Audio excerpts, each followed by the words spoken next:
Over the past 10, maybe 15 years, camera companies have been competing on creating a consumer-grade camera with great video quality. But as of 2024, with the GH7 being released, that specific camera has an emphasis on video quality, but it also includes an emphasis on audio quality. Regardless of where companies go with competing with good audio quality or continue to focus on video quality, hopefully this is a cornerstone on where video quality and audio quality, or audio quality sees just as much an improvement within camera than camera companies focusing solely on video quality.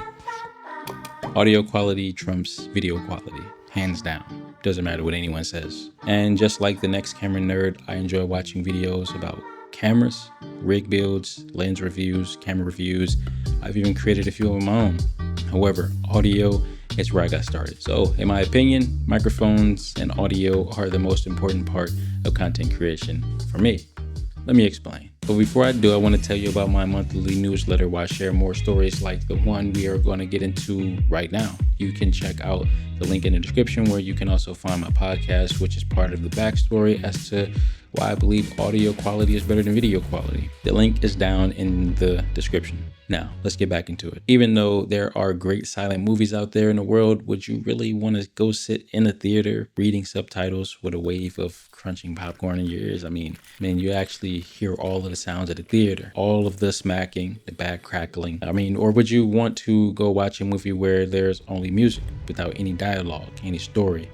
Or would you sit through a movie with bad audio? Music is the heartbeat, the backbone of films, which are just series of moving images. Good audio isn't cheap, and my gear acquisition syndrome started back when I got into high school. I got into content creation about 5 years ago, but 3 years before that, I was deeply invested in mastering music. I'd never taken a music class before college except for one semester of guitar in high school, which I learned enough to pass the class, but I took the required art classes while I was in college, and I chose piano. I practiced and played for one semester, got good enough to audition for private lessons. A great piano professor chose me as a student. And during that time, I was creating instrumentals and recording vocals with what I learned from the instruction of a college level piano instructor. I learned classical and jazz, and this was great, but then college ended.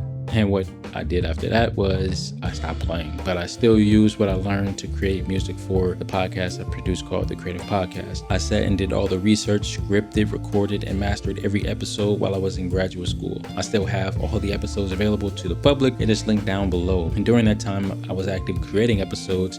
For about 90% of the show, I created the music and I mixed and mastered everything myself. All original, what I learned about mixing and mastering music while in college, I used for this podcast.